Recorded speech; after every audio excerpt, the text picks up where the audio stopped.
13h, 14h, Europe 1 Info.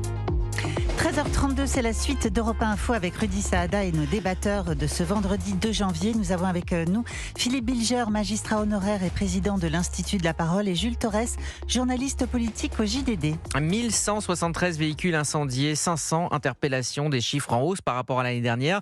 Le ministère de l'Intérieur a donc publié ces chiffres définitifs de la nuit de la Saint-Sylvestre. Laurent Nunez concède un bilan en demi-teinte. C'est plutôt un euphémisme, sachant que les incidents sont en hausse. Donc, on a quand même mis dans les rues de France 90 000 policiers et gendarmes.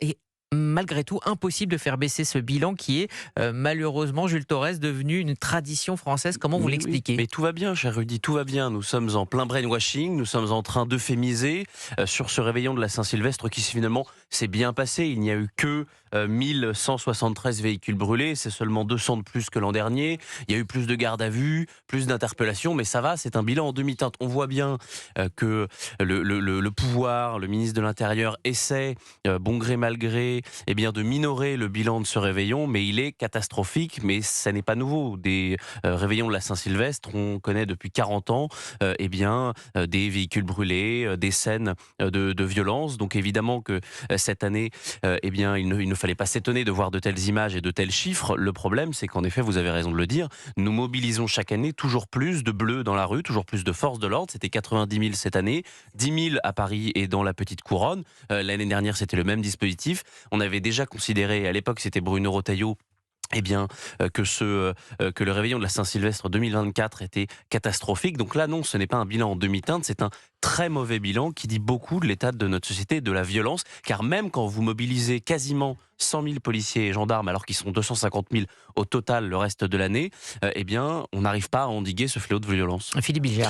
Je rejoins totalement Jules Torres sur ce plan-là.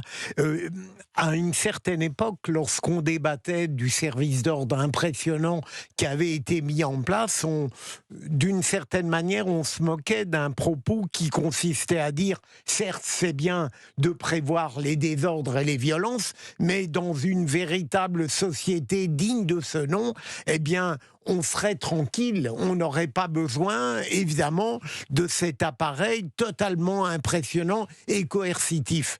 Et deuxième observation, Jules l'a dit, lorsque le ministre de l'Intérieur considère que ça a été une nuit relativement satisfaisante, qu'aurait-il dit si elle avait été agitée ?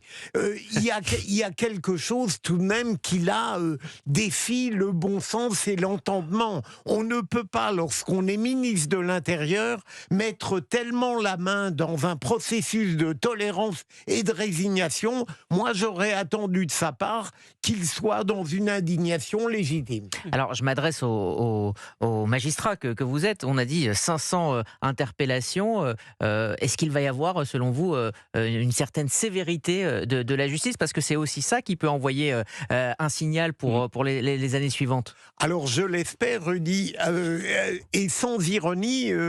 Parfois, je crains que les instructions données par l'excellent garde des Sceaux que nous avons soient contre-productives dans la mesure où il y a une partie du parquet qui n'est pas naturellement accordé politiquement à Gérald Darmanin. Deuxième élément, il faut bien voir que sur le plan judiciaire, on verra les personnes réellement déférées et il y a la difficulté de la preuve individuelle, alors que je me tue à répéter, comme tant d'autres, qu'il faut imaginer un processus de culpabilité collective. Lorsque quelqu'un participe à une entreprise de violence, il n'y a pas besoin de sophistiquer la preuve, il est dedans, il est co-responsable. Jules Torres. On sait par exemple que l'an dernier, et c'est vrai que vous avez raison de poser cette question, il y a des interpellations, il y a des gardes à vue, mais combien de condamnations ? Et on savait, on n'a pas de chiffre exact, parce que c'est évidemment très difficile de prendre sur l'ensemble du territoire une masse globale, mais il y avait eu très peu de condamnations, par exemple, à de la prison ferme au réveillon de l'an dernier. Ça c'est un fait, comme il y avait eu très peu de condamnations dans les 3 jours qui ont suivi, après les émeutes et les violences qui ont émaillé de la victoire du Paris Saint-Germain en Ligue des Champions le 31 mai dernier, où on avait vu voilà, des violences, des voitures arrêtées, des femmes qui avaient été molestées et violentées dans les rues de Paris et dans la Petite Couronne. Ça, c'était extrêmement choquant. Donc, il y a cette circulaire qui a été adressée par Gérald Darmanin, qui dit finalement au parquet et aux magistrats d'être extrêmement sévères. Et ensuite, il y a la réalité de la magistrature en France, je parle sous le contrôle de Philippe Bilger, qui n'est pas forcément toujours sur la ligne de Gérald Darmanin, et qui, pour en effet cette non-culpabilité, puisque quand vous avez une trentaine de personnes, par exemple, on l'a vu la semaine dernière à Lille, qui s'en prennent à un policier, c'est extrêmement dur de définir et d'individualiser la peine quand il y a un collectif. Et donc c'est ce qui se passe à chaque émeute, à chaque violence urbaine, quand il y a des groupes. Du reste, il y a quelque chose dans notre pays qui s'appelle les caméras de vidéosurveillance. Toutes les personnes ne sont pas forcément masquées, ce ne sont pas forcément des black blocs ou des militants de l'ultra-gauche qui connaissent parfaitement les failles juridiques qu'incombe notre code pénal, mais il devrait y avoir des condamnations extrêmement fermes pour éviter de s'accoutumer à tout cela, parce que Philippe a prononcé le bon mot, c'est la résignation du ministre de l'Intérieur qui finalement vous dit 1163 voitures brûlées, donc ça fait quand même 1173 personnes qui donc aujourd'hui ne pourront pas utiliser leur voiture, qui vont devoir souscrire à des assurances. On sait que parfois c'est toujours très difficile de se faire rembourser. Voilà, ça pourrit la vie quand même d'un bon millier de personnes en France. Et donc, tant qu'il y aura une seule voiture brûlée au réveillon de la Saint-Sylvestre, le représentant de l'État, qui est le ministre de l'Intérieur, ne pourra pas dire ça s'est bien passé. Tant qu'il y aura une voiture brûlée, un scooter brûlé ou un vélo volé, on ne pourra pas le tolérer et le légitimer. Alors, vous l'avez dit à juste titre, on en demande beaucoup aux forces de l'ordre, et ils ont payé cette soirée avec une trentaine de blessés. Et évidemment, beaucoup n'ont pas pu passer les fêtes avec leur famille. Écoutez ce que disait l'ancien policier, puis désormais porte-parole du Rassemblement national, Mathieu Vallée. Il était l'invité d'Europe 1 et de Jacques Serret ce matin. J'aimerais que Beauvau communique sur le nombre de policiers et gendarmes blessés.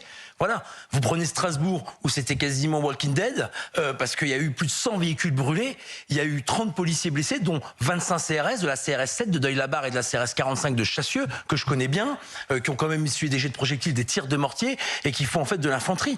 Nos policiers et nos gendarmes n'en peuvent plus. Ils n'en peuvent plus d'une justice à la ramasse qui les laisse tomber et qui font de eux des proies pour des délinquants qui sont impunis dans notre pays. Je le dis parce que c'est ce que tous les policiers et gendarmes me témoignent par tous les canaux possibles et imaginaux. On rejoint ce que vous disiez, Philippe Bilger. Oui, alors Mathieu Vallée est quelqu'un que j'apprécie, mais dont le parler vrai, à mon sens, est parfois un peu excessif. Mais on a le droit de dire ce qu'il dit. Heureusement, tous les magistrats ne sont pas laxistes, et je pense que il est fondamental, comme vous l'avez dit, Rudy, de rendre hommage, je dirais, perpétuellement à nos forces de l'ordre, dont aucun magistrat ne voudrait faire le métier dans les conditions actuelles. Alors, ce 31 décembre émaillé de violence, on a quasiment l'habitude de le dire, c'est une exception française. Un marronnier. Or, oui, c'est devenu un marronnier, effectivement. Or, la Saint-Sylvestre aux Pays-Bas a été marquée par une violence sans précédent contre la police et les services de secours dans le pays,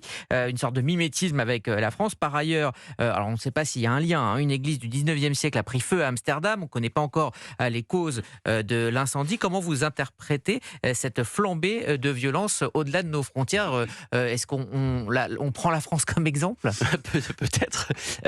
Ou alors ça rassure la France. Voilà, c'est la France qui a l'impression d'avoir un bilan en demi-teinte. Donc, non, mais la violence dont on parle depuis tout à l'heure, l'ensauvagement de la société qu'on décrit parfois, elle ne touche pas que la France, elle touche quasiment tous les pays européens, et je dirais même le monde occidental dans sa grande majorité. C'est intéressant, les Pays-Bas, parce que souvent, et Gérald Darmanin, l'excellent garde des Sceaux, prend souvent le modèle hollandais pour ça. Par exemple, il va déposer un projet de loi au mois de janvier, le projet de loi sûre, et il y a un certain nombre de mesures, et notamment les ultra courtes peines, qui sont dans ce projet de loi et qui sont inspirés à la fois du modèle italien, mais aussi du modèle hollandais. Les ultra courtes peines, c'est très simple. Vous agressez quelqu'un dans la rue, vous êtes déféré extrêmement rapidement et vous faites 15-20 jours de prison, ça vous le faites. En France, c'est évidemment impossible aujourd'hui, car quand vous prenez une année ferme de prison, vous ne la faites pas généralement. Vous ne la faites jamais.